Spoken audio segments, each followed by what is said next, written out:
This is the screencast for homework 4. In this homework, we were supposed to perform 3 different tasks. The first task was related to using accessing files across containers. For this task, I have created two images, namely node writer and node reader. So the node writer image basically creates a file with some random data in it and exposes that particular file over the port 9001, and the node reader image reads that particular file from the writer container. So this is how I have implemented task 1. So as mentioned in the readme file, we'll build a new image called as node writer uh, using the docker file that is present. So this will basically install Node.js and run the Node.js app, as well as which will create a file called as output.txt, which will have a random data along with the timestamp.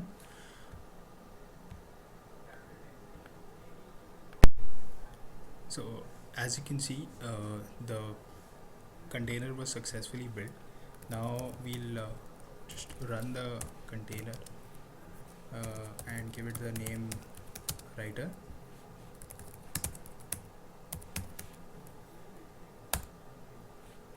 See, it has started a container with the name of writer.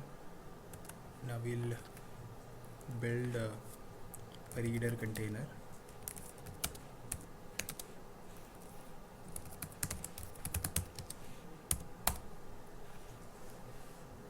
This just creates a container and installs curl on that container. As you can see, the container, the image was successfully built. Now we'll run the container and link it to the writer container that we had created earlier.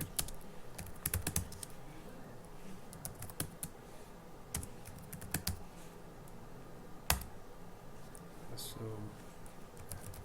now we'll log in into the reader container and we'll try to execute the curl command.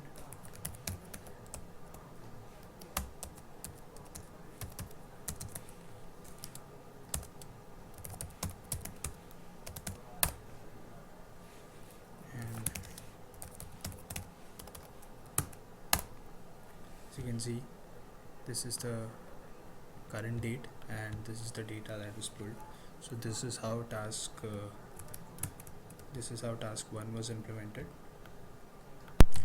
For task 2, we had to implement the remote ambassador pattern to access Redis on which Redis server, which is located on a remote host from a Redis client. So for this particular task, I created 2 different virtual Azure VMs, and both the VMs had Docker and Docker Compose installed on them. So on the first virtual machine, I had 2 containers, namely Redis and Redis Ambassador. The Redis container is the container which has the Redis server. The Redis Ambassador is a container which actually connects to the Redis server.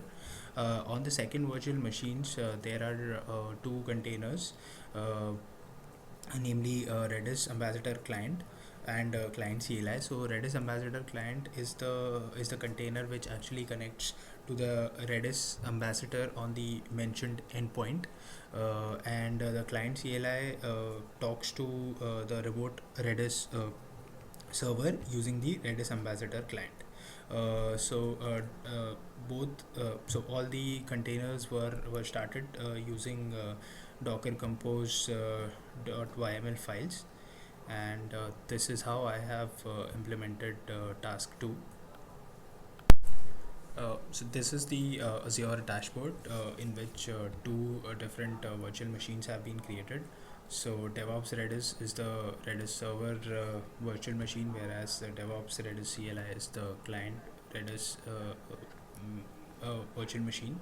So we'll first log in into the server machine, which into the VM which has the Redis server.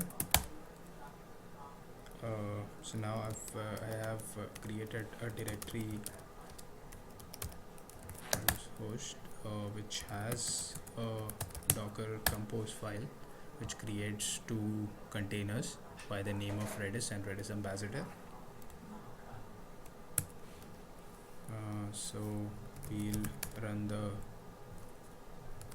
Docker compose command, and so as it shows that it has created the two containers and it has also started the Redis server. Now we'll move on to the other VM, which is the Redis CLI VM.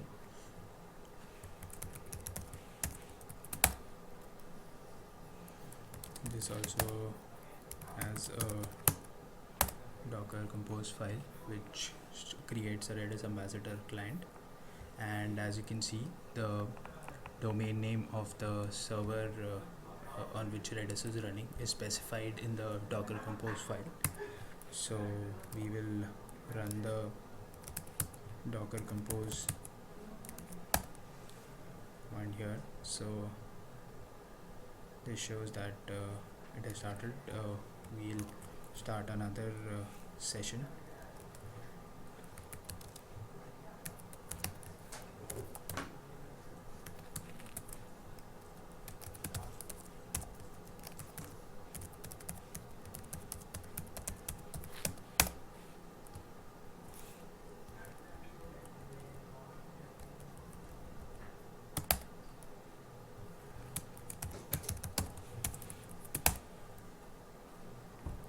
So as you can see that this has a Redis Ambassador client running. We'll just now create so we'll use this command to create a Redis client.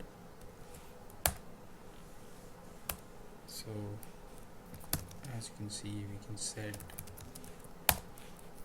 and then we can get so we can do the set and get commands for the Redis server, and it actually connects to the remote server, Redis server, and sets and gets the variables there. So this is how I have implemented the task 2. For task 3, we had to extend the deployment workshop and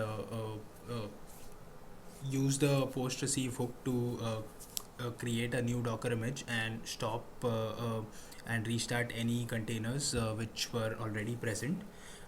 So for this part, I have just updated the post receive hook of the blue slice, which does the following steps. It stops and removes any container with the name blue.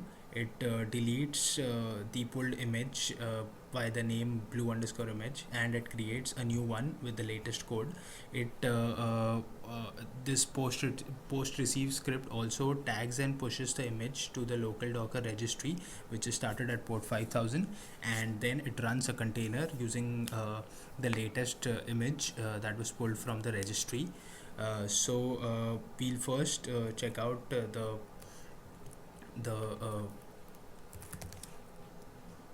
post receive hook and the contents of this. So this is the post. I will make a change in the main.js file and change the message that is displayed, and so I make the changes and I push it to the repo using git push glue in master.